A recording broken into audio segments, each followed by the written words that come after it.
The time has come for my people to go.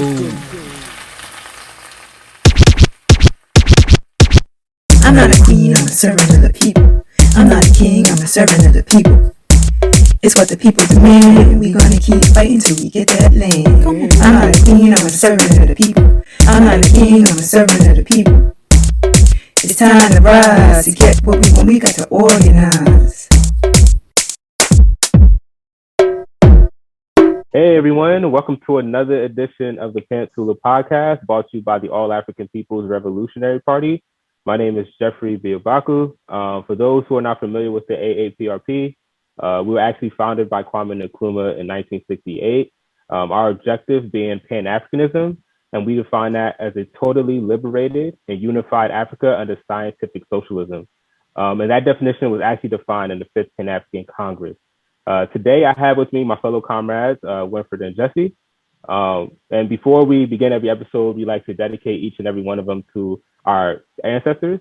These two ancestors that we're commemorating this to is one being Sanyika Shakur. He's actually a former Crip member, I believe a part of the A-Tray gangsters, I believe. He turned himself into a revolutionary due to his various visits in prison and things of that nature, and coming across various radicals and revolutionaries. He's also an author of 3 books, Monster, which I recommend, and Stand Up and Struggle Forward. The third one is Thug Life, which is a fictional book. But so when he revolutionized himself or radicalized himself, I should say, he actually became a member of the Republic of New Africa. And speaking on the same plane, we like to dedicate this episode also to Queen Mother Moore, who's also actually a founding member of the Republic of New Africa. And also a member of the UNIA. For those who don't know, is the Universal Negro Improvement Association. And then she also was, everyone knows Queen Mother Moore, if you've heard of her, as a hard reparationist. She had an organization, I believe the Universal Association of Ethiopian Women, which was centered more so on reparations. But overall, too, the Republic of New Africa was centered around reparations, land, and self-determination. So we appreciate the contributions of those two Africans as well. So this episode actually we'll be discussing utilizing a materialist analysis. So for those who haven't heard of a materialist analysis or don't understand, I'm gonna kind of dive into a brief overview. So a materialist analysis is pretty much based off tangible things, as opposed to one that's rooted in abstractions, things that you really can't see. So when you talk about materialist analysis, you're talking about you'll be talking about the living conditions of people under capitalism, things you can see, the water, the food, and, just the everyday needs that they have as well. You could be talking about the infrastructure. A lot of people talk about infrastructure, in this case, maybe in Africa or, around the global South. And you can see, there's a lack of, paved roads, stable internet, things like that. And those are things that you can see and touch, you can feel, you can see people not having these things as well. People know that they don't have these things. It's not something that is rooted in abstraction, something that you can't touch. So with that being said, there's various methods that we utilize, the scientific methods within the party to reach an analysis, and that's dialectical materialism and historical materialism, which is rooted in our ideology of Nkrumah's Tourism. So with that being said, dialectical materialism is also dealing with tangible things, materialism as well, but dialectics is more so dealing with, understanding the positive and negative, the contradictions to everything, because there's two sides to everything. So you also need to not only read, so if you're studying something, you obviously need to read the position you're for, but the position you're against as well to reach an analysis as well. So that's one aspect of it. You also have another aspect to it that deals with evolution and deals with change and how to inflict change in various means and ways as well. So, we're revolutionaries. We want to create revolution. So we're trying to understand, okay, what is the process we need to take? And we need to understand this. How does that change occur and how do we do that? So those are elements, and historical materialism pretty much deals with how things evolve and change over time. Like, in this case, we had societies that were communalistic in Africa, then moved on to feudalism, and, now we're into capitalism, right? To eventually transition to socialism. And then world communism eventually. So that's pretty much deals with the various stages of histories of development of people in various places. So I guess one example would be more so talking about religion. I think a lot of people root religion as kind of like this mystic thing, and it does deal with, I don't want to just say, oh, it does. I guess the dialectics, the positive and negative, it does deal with the mysticism, things that you can't see, the afterlife. But as we've seen historically, religion has been used, especially for Africans, as a tool to fight against oppression. Shakur Ture actually talks about this as well, is that religion deals more so with the good and negative characteristics and attributes of things, right? So when we're looking at it from a sense of utilizing it for fighting against oppression, we can utilize it in the sense of, okay, evil is imperialism, evil is capitalism. The good characteristics are socialism, making sure everyone's needs are met, essentially. And that's what we're fighting for, right? So we also have to fight against those negative attributes, or what we call sins in a way, right? To deal with that. So we're not just solely dealing with, I guess we could kind of tie it in to say these things that we're fighting for will lead us into a better afterlife, right? In the sense of that. And, there's, once again, there's historical analysis on this as well. You have David Walker, Marcus Garvey, Malcolm X, so forth and so on, who utilize religion as a means to fight against these oppressive systems. And and that's how we understand that there's a harmony between, religion and revolution. And they don't really contradict, because you could use it in a materialist perspective. And then also Africans on the continent, understanding, most people on the continent and throughout the diaspora are spiritual people. Like, we're spiritual people, African people are spiritual. So yeah, I know I did a lot of rambling. I spoke for like 20 minutes. It felt like, I guess if any of you guys want to give an example of what you would deem as like useful for materialist analysis, or dialectical historical materialism, whatever. Like, you can also use a materialist analysis to understand why things are the way that they are. Like, oftentimes we can have the idea that is like that people believe in something, or society is run a certain way, like purely because of culture, like a culture that isn't connected to the tangible things that are in our society. But oftentimes when you look deeper into it, or like look to it, you look in a materialist way, you can see specific ways in which like certain parties or certain groups benefit from the way that society is set. And they're often the ones that are pushing for those changes. So one example you can see is with patriarchy, or the unequal gender roles and relationships between men and women in terms of power. So really, in any society that prioritizes like the collection or accumulation of resources and capital, so like let's say a society that the main goal is just to make money, it's usually beneficial for the people in power to use as much free labor as possible, because that means that you don't have to pay like most of your workers. So in that kind of case, like there's made a distinction between labor that's seen as productive and something that like you're supposed to pay for and it's part of the economy, but then also work or labor that's seen as like quote unquote natural, or like outside of that economy, and like it doesn't need to be paid. So for people whose goal is to make money, it's usually convenient to dismiss the labor of as much, to dismiss the like fact that you need to pay for the labor, or like compensate the labor of as many people as possible. And so in this society, at least in America, one of the distinctions that we make between like productive and unproductive labor is inside of the house and outside of the house. So it's convenient to have women to see the work that women do be something that's like natural and doesn't need to be compensated. Basically dismissing the labor of like basically half of our society as unpaid labor. And so men in power believe that they benefit from oppressing women because it means like free work. And so they make sure that women have less power in society through different means. And then that unequal relationship of power between men and women is used to ensure that the use of that unequally compensated labor isn't questioned in society. So like one good example. So when advertisers or like jobs say that it's natural, quote unquote, and right, quote unquote, for women to work in the house and then be the only one to take care of the family, or like have most of that labor put on their shoulders, it suggests that women shouldn't be compensated for their labor, an equitable way that somebody would be compensated for that same labor, let's say like at a company or at a daycare or at a factory. Not only that, but it suggests that it's normal for men to be like constantly outside of the home, like working long hours away from family in order to provide what's needed for a good life. Like you can say that that's something that's like just like purely because of culture and because like people say that like this is just what we do.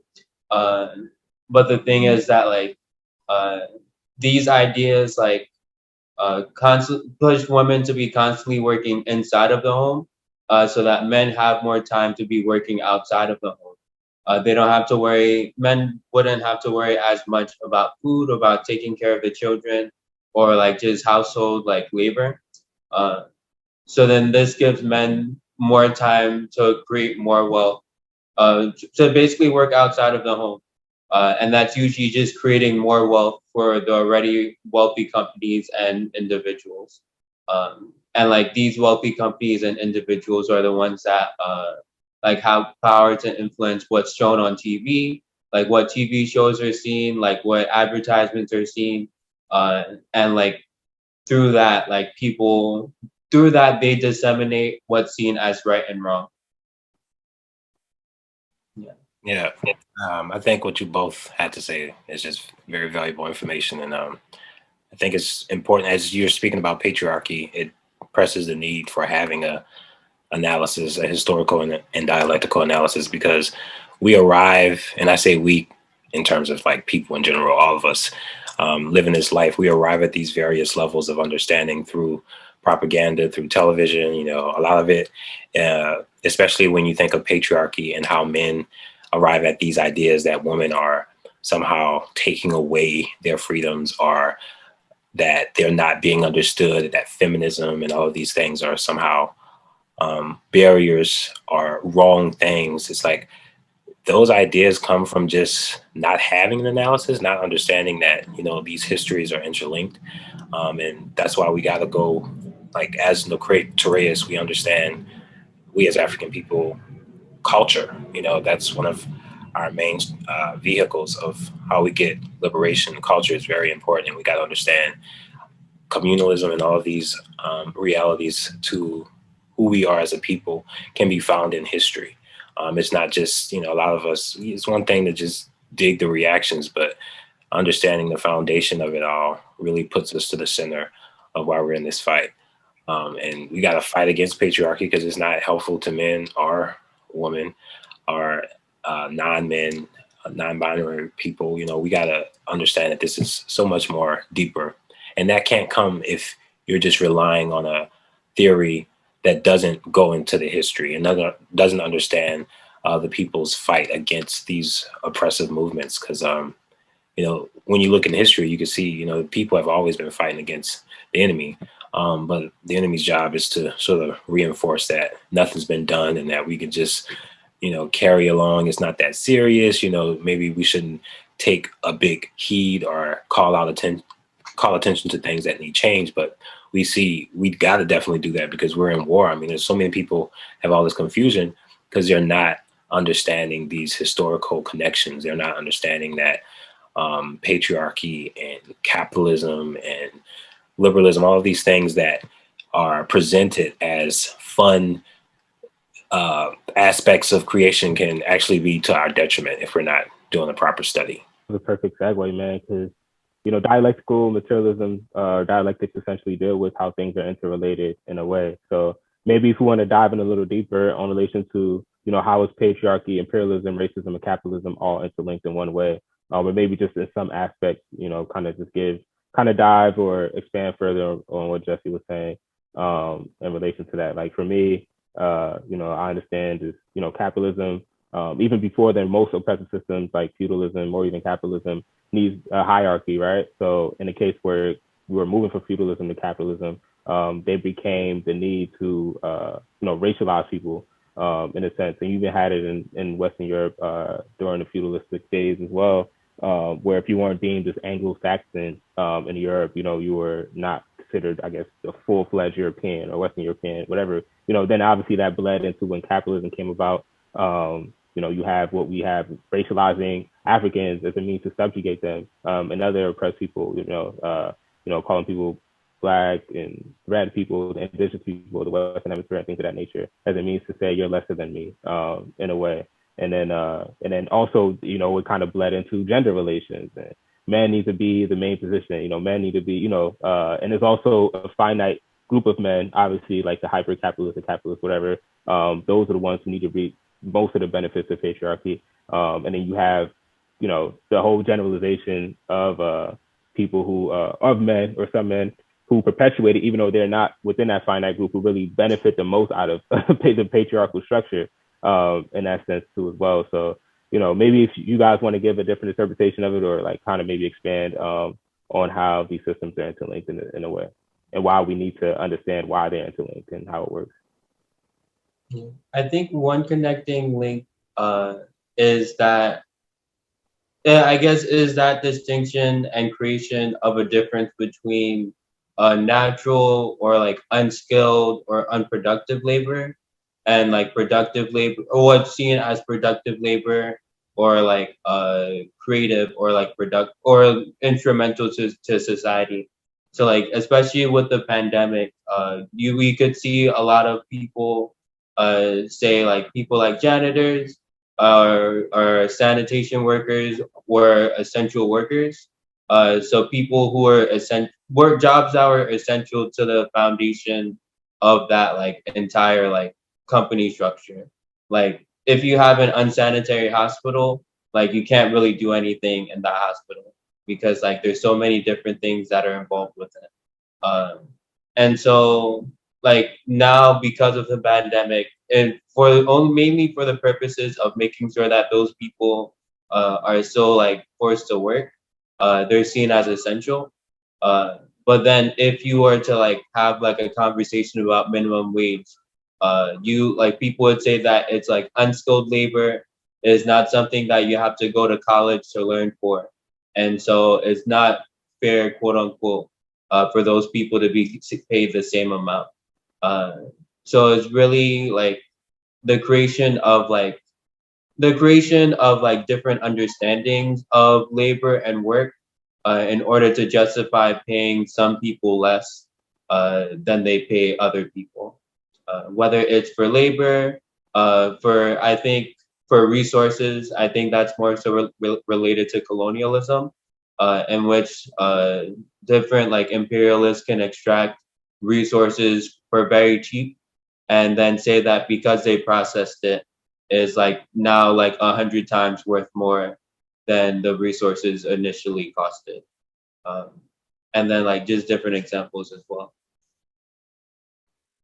Yeah, I think even for me, when I think about the phrase, I'm not too sure how you guys are familiar with the term racial capitalism, which pretty much shows that whole notion. I think it was coined by Cedric J. Robinson, or may even been coined before him, but that's the person who I know who first utilized the term, or kind of constructed it in a way. But so it kind of shows that you can't really separate racism from capitalism, because it's all interlinked. Like, it bred, capitalism, pretty much in this case, the current day racism we face today was bred out of, advent of capitalism and, Western expansion in a way.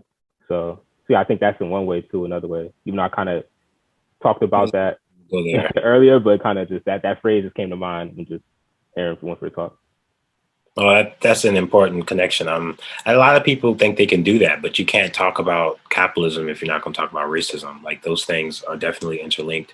And if you're going to build an analysis, you got to have that as a part of that analysis. And I'm seeing a lot of people suggesting, because we're in this age where, and this is not necessarily a new tactic, wherein people assume that a lot of time when people talk about racism, it's like, yeah, but everybody got their bad apples. Every race has done atrocities. Every race has done evil to their world. And, they play this gymnastic game like it's a competition of who's been the worst within the world. And it's like, well, capitalism started with the Europeans in the way they invaded these areas. Like, you can't, that's the historical reality of it. We don't have to create these other narrations for what the truth says. And a lot of people, build their analysis, I wouldn't even say there was a lot of building in that analysis, but just kind of reaction to not being reactive or not having that radical. I mean, as revolutionaries, we understand the importance of having a radical militant preface when we approach these things, because we can't just assume that it's just, if we're we're operating in this liberal vacuum, that we can just be buddy with everyone if we're not clarifying the specifics here. I mean, there's an enemy.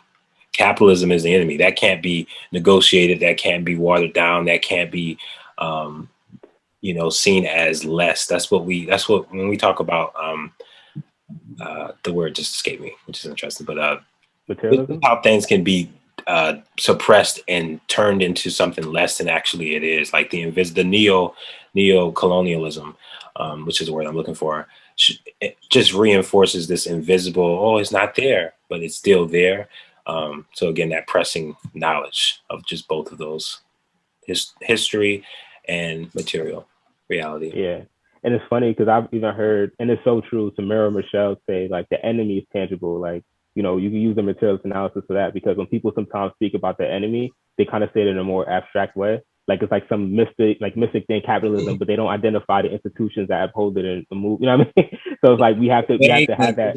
Let's start naming names. Like, we can talk. Yeah. It's that they don't want you to win. Yeah. Exactly. And people just say they don't want you to win. It's like, all right, who? Like, what do you say? Yeah. It's just like some abstract thing you just said. Like, what? Like, really get to the root of like what you're saying. Like, when we talk about like these things like imperialism or capitalism, we could look at the Ford Foundation, the NGOs. You could look at AFRICOM. You could look at Right. so many different ways, and the World Bank and IMF and all those other things. Like, these are things that we can actually see the institutions, the people working there, and the people who orchestrate these things. We're not just saying like everything is tangible. Everything could be looked at through a materialist lens, and then utilizing dialectics or historical materialism to reach an analysis on certain things. So I think that was a great point. And then when you said that, I think it just popped in my mind as well too. So that's a very good point. And then also, as we spoke of religion and revolution, those things can harmonize. And we've done a podcast about that, but I always think it's important to just remind folks that those things don't have to contradict within each other. Recognizing the enemy being capitalism, we can draw from that and use that as we go forward. When we're talking about, as you say, like, these things are known. Like, we could just give the enemy name. We could talk about how these banks definitely work in hand with capitalism to oppress poor people. Like, this isn't a conspiracy. I mean, when people talk about gentrification and all of these things, they lead to the same destination. And a lot of people don't want to just face it at that value. I don't know if it's maybe that they don't want to face it from that value, because it's like, wow, that means everything sucks. That means this whole, system needs to be destroyed. And it's like, yeah, exactly. Now join the organization and let's destroy it. Like, let's not think we can think otherwise. We got to do something about it. Calling it out is one thing, but to have the understanding to know that's your responsibility as well. And again, and having this political education is something that is also important, because this information is being suppressed constantly. We have forces to not sell us. I mean, they're selling us a revolution, obviously, but they're doing it in a way to reinforce capitalism. It's not to abolish capitalism or provide an alternative, such as socialism or any other framework that would encourage the masses to think of their own and to join in that collective consciousness. We always say, like, and I think even also, like, when understanding these things, sometimes people get too pessimistic, like you said, oh man, everything is bad. But I think this is important to understand, like, this is why this is a scientific analysis, because one, you're going to study these systems, right? You're going to study the oppressive systems and how it works. But then with dialectics, you understand how to bring change. So you have to study the revolutions that took place, revolutions that took place in the continent of Africa, Guinea, Guinea-Bissau, Ghana, so forth and so on, Angola, and then Soviet Union, Cuba. So you can understand, okay, how do I do that? Oh, I joined the organization, because all these things are organized efforts. So this is how they did it. Non-violent means violent means, but obviously, at some point you're gonna have to, I think all roads lead to guerrilla warfare at some point. But obviously, you have to understand the process it takes to that. That it's a protracted struggle. It's not just an instant, instantaneous struggle as well. Because I think people don't really understand. They don't read or study how that change occurred. They just look at magazines or read certain things and see a clip of somebody with a gun. It's like, oh yeah, we just got to go out there and shoot. Everybody just pick up a gun and we're free. If that was the case, it would have happened a long time ago. So but I think that's why the importance of this analysis is, or this method is important, just to derive at scientific, you know, I have an understanding on a deeper level, pretty much, like give you a more in-depth analysis. And then it helps us, I guess, stay connected to reality in the sense that it helps us remember that, like, when things happen, like, they usually happen because people do them, and like people do them because of like certain tangible reasons. Exactly. Yeah, that's really a foundation for understanding, or like trying to analyze, like, why is this happening? Yeah, and like who did it? Like who are they doing it for? Like, why are they doing it that way? Yeah, exactly. Everything has interest. Like, everything is political. I'm plugging out another episode, so my bad, Jesse. Right? No, that's the point I was going to make. Everything's political. Nothing is like seen as a separation when you look at the history of it. Because I remember, as a child, we have these questions, and there's always seemed to be a complicated answer. But then you read history, and you're like, okay, no, it's really not that complicated. Like, this is an observable law. It doesn't matter where you are in the world. If you're being suppressed, you're going to fight against that suppression. Enough suppression, enough pressure, enough. If you hold a ball underneath the water too long, it's going to come up. Like, it doesn't matter where you are to see that understanding. So it's just about tapping into that understanding and being on the side against the enemy, because they're not going to stop their mission to continually exploit. That's an ongoing reality. And I think the more we do this work, we understand, tactics change. We got to find different ways, higher methods, things that can be also relatable to the people. You don't want to be too far out where you can't understand what people are going through. And that's what this work is just essentially about: improving ways we can advance people to understand the importance of an organization, the importance of knowing why we're doing this work. Because the more we have because we're building a mass movement, we want more and more people to tap into this understanding. Because the more we got people into it, the better we are at solving what we're doing here. Exactly. Yeah, it kind of once again ties into, like you're saying, you have to understand the material needs of the people, to then supply them with solutions and give them their needs, right? Or find a way to do it in various ways. You think of like Black Panther Party and the 10-point program, and the work that they've done with the clinics and things of that nature. They have vans rolling around different neighborhoods to pick up the elderly. I think they even walked around and took surveys to understand the people's needs. So I think we can plug in another episode. I think the most recent episode we did, we kind of talked about that too. So I guess, yeah, maybe we could talk about the importance of a political education program, centered around all these things that we talked about, and then maybe some suggestions on books, whether it's something that we read from the org or something that we read, just personally, that's not a part of our book list, whatever. I guess, why it's important that we have a political education, centered around all these oppressive systems and understanding these things, or understanding how dialectical and historical materialism works, and then give suggestions if you have any on books. Well, the easy answer is that because they have a political education system, they got a weaponry. They're using all of these machineries of utility to just program and confuse the masses. So you have to come with something on your side. And as we said earlier, it's one thing studying what anti-capitalism propaganda and all of these things we study, but it's also knowing what they're using, because they study us, they track us, they find out what we like, what ways they can get our attention. So we got to find out, just being scientific means not being as reactionary, or not being reactionary at all, actually, because reactionary behavior leads to inconclusive. Nothing can really birth succession out of something that's just reactive. If you're going to just react instead of really analyzing it, then you're not going to get a full understanding of what you're going through. So like, you got to read and be on a higher level. And just because we don't have as much as they have, because a lot of people, there is a sense of pessimism, like, well, what we gonna do? They got all this access, we can't really do nothing. But it's not true. We can do a lot. There's a lot that's been done just by a few people getting together, strategizing. And that's the whole point. If you organized, it's not as hard or as mountainous as it may seem. If you can connect with the right people or connect with anyone and understand the importance of why that is. So, I mean, people got to just stop letting the enemy let them, because the enemy, and that's their whole job, is to just soar that type of devaluing. Like there's no value in the system. That's why people don't have any dignity. They don't believe they're capable of changing or doing something, because they feel like they have to have resources to do that. They have to have money, because again, capitalism is all about what labor can be exploited to get this money. People are not thinking of the collective, but that can change.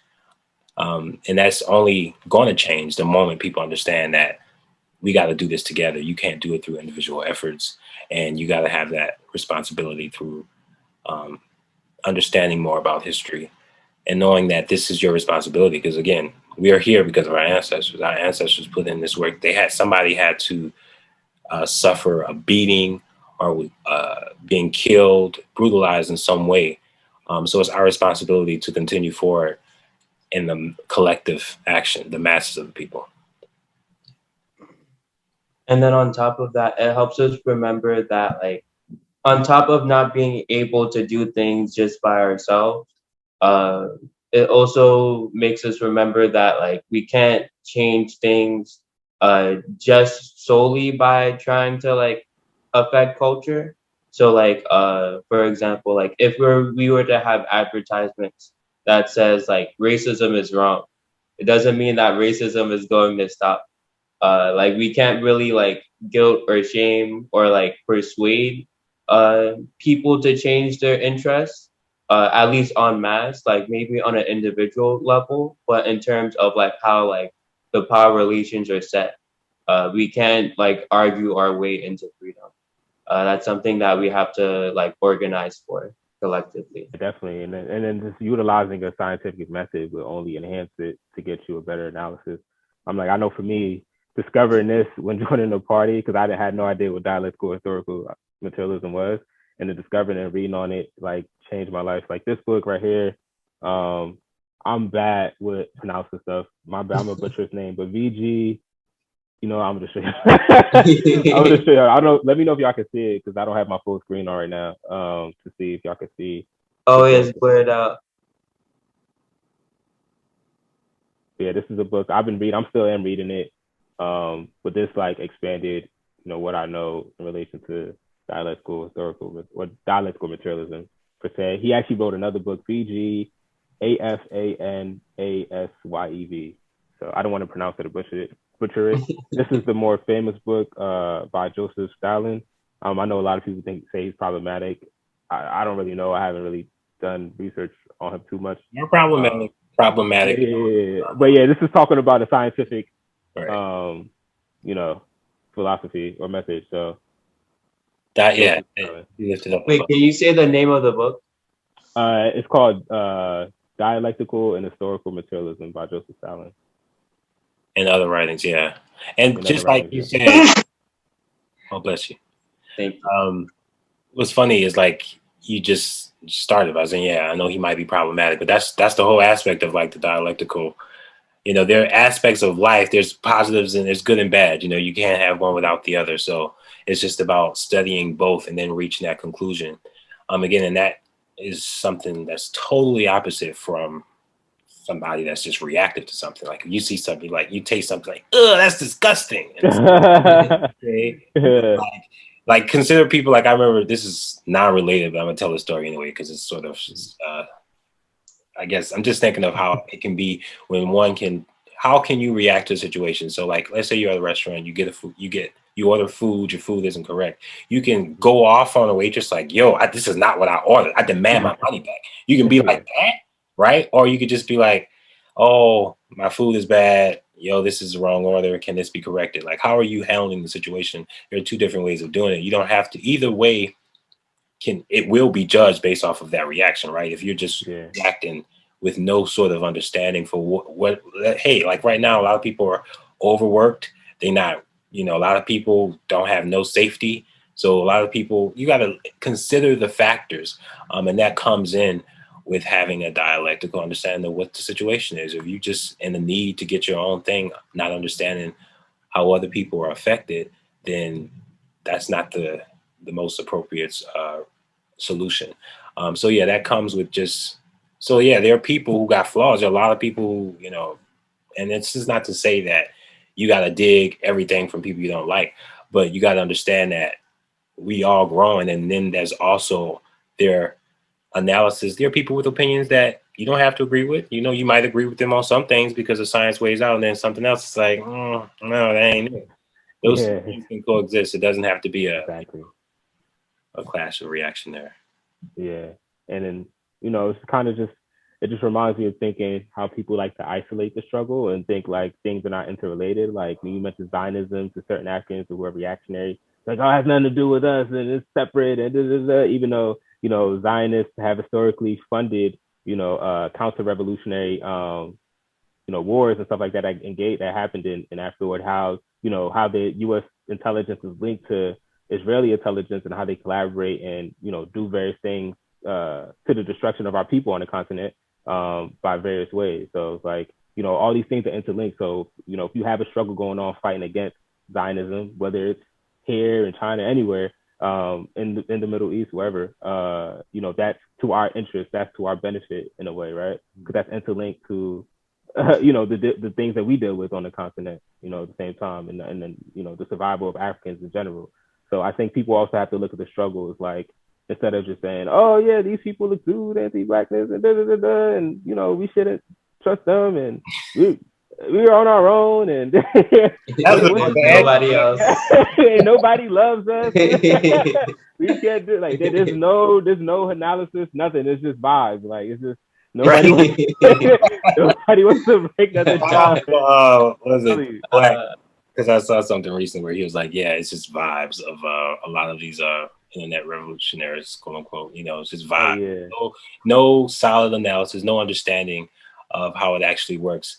To even make a statement like, oh, we on our own. It's like, no, we're not. Why would you even, to other that is to just give into the enemy's tactics so that you separate yourself from these struggles, understanding that things have been done.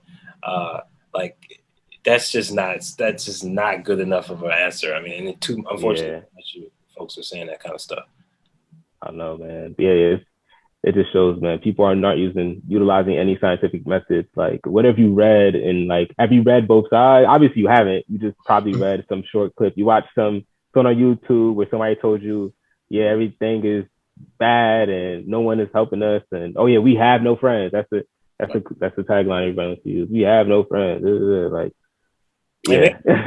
Some of the reasons why that happens, I think, again, a lot of people are expected to, I mean, their history is being given to them. They're not reading it because they've had an interest in it. It's just like capitalism has found a way to enforce in people an inability to actually do something about what's going on. You know, we're just kind of forced to, and they're being more comfortable with sharing the aspects of the problem, but not giving any solutions. Just like, yeah, this is what exactly the issue is. They tell you straight up, like, yeah, here it is. We put crack in the streets. Yep. But then it's like, oh, wow, that's messed up. But that's not that. It's messed up. But guess what? There have been people doing something about this. You know, there have been people. You know, you look at the Black Panther Party. Like, there have been people. There have been organizations better suited to say to do something about this issue. It's not like this issue. It's just, you know, a lot of us think it just kind of came out the air, like it was just dropped on us. That's the whole thing. And when you can't get that analysis from a television program or a YouTube video, even though YouTube videos like this are helpful because you can get, you know, it provides you sort of like with that bait, starting that platform trampoline, so to speak, to get you started. But it can't be where you reside. You got to go further. And the more reading you do, there's always just like this call of action, like, oh, what more can I do? Because you understand that this is something that's happening all around the world. And so, yeah, I mean, I've gone on a tangent, but yeah, that literally happens when you find out this. They constantly coming in with information, and in the same way, we got to do that with our reading. We got to do the reading. Exactly. Yeah, and it's like, don't you think, you know, they benefit off the division of Africans and making us destabilizing Africa, and also the further balkanization of Africa and Africans, and essentially that's to their benefit. So why is it not, when someone is fighting against imperialism and makes it weaker, how is that not to our benefit? You know what I mean? Like, you have to look at it once again dialectically on both sides. Like, once again, everything has its own interest and serves its own interest. So, things are all interrelated in a various ways. Yeah. So, I mean, I guess maybe one of my last questions would be like, I guess, can we purely just do things or make change solely off an analysis or just utilizing these methods? Or would there be, some type of action needed to, test a theory or whatever the case is? Do you think we could just do it solely, like make change or solely make that change just off of utilizing a materialist analysis? I think if we knew the answer, we'd be doing it. I think like a lot of it is that like we don't have I don't think any one person knows exactly how to change society so that it's exactly what they want it to be. So like we just need to like look at theories, try to understand them, bring a materialist understanding to them, and then like apply them. This is scientific. We're using a scientific approach. So see what works, see what doesn't work. Look into why something is working and why it isn't working, and then progress from there. I think like a materialist understanding is vital to that approach, because you need metrics for what does it mean for something to work, or what does it mean for something to not work, and then like what are things that we can change or like push for in order to test more things and like create a better society. But I don't think it's gonna be a one and done type of thing. Like it's always going to be a continuous process of struggle. Yeah, and obviously with political education, we're going to fine tune our analysis and get better at advancing our objective, because that's what this whole idea is. I mean, we understand what the objective is. The objective is Pan-African socialism, where Africa is united, and that's why Africa is primary. And we can't lose focus on that and kind of get distracted into these other areas. Or it's not that we can't go into those other areas, but reinforcing the objective and the line of what we're doing is helpful, because sometimes it's just, we're going through this thing, we get called up in all of these different ways. Capitalism uses various ways of our attention just being hijacked, but the work is why we're doing it, is to free the masses of the people through political organizing. So yeah, we got to just have that higher end. Yeah, definitely. And kind of what you guys were saying, like we need to put the action behind it to test, if our analysis is right in a way. To see, obviously we're doing a scientific study, so it's probably less room for error in that sense, but there's some things we may have missed or not looked at or whatever, that we didn't account for. So, I think obviously utilizing these methods are definitely useful. And I feel like everyone should use it. To get to that analysis, but we also have to go out there, do the work, organize well, and improve on our analysis as well. See what the weak points are and improve on them. So right, because it's not like it's just a rock, this is what it is. A lot of time that could happen to organizations. They just stay one place, not understanding it's like a blood vessel, like it has to run through all of these different areas. If it stays one place, it's a blood clot. All right. Do y'all have any last words before we wrap it up? As we always say, join an organization. Yeah. That's what I would say. Got you. Yeah, that's the theme, man. That's the theme. Every episode, join an organization, fight for justice. And if you don't find an organization, you feel like you can't find one that aligns with your politics or what you want your world to be or see or look like, then create your own. So and if you need help, feel free to reach out to the A-APRP. More than glad to help you guys out if you need to do so as well. Or you can just join the A-APRP if you're African. But yes. But yeah, so we appreciate y'all joining. Winfred, do you have anything to say? Last words, anything? I guess one last thing I can say is that things change because people change them. So if you want to see change, be one of the people that changes stuff. Ooh, I came with the bars. You came with the bars. You came rapping. Oh, no. Yeah, damn, I can't. Damn, I feel like we should just end it on that note, man. I don't think I have anything else to. But nah, but yeah, aside of this podcast, we also have other podcasts as well. We have our A-APRP New Mexico comrades doing their session every Thursday. We also have various other ones. I'm sorry, it's leaving me right now. I should have put it in my notes. I know my comrades on Whatever. Forever podcast. I think that one is on Spotify. Yeah, then we have Ajamu and his daughter Shakur every Sunday as well, doing their session. Yeah, I'm sorry, I'm having links in the bio. I think I missed one or two that I can't think of, but yeah. So we appreciate y'all for joining us in this episode. We look forward to catching you on the next episode every Monday. So forever, y'all. Forever.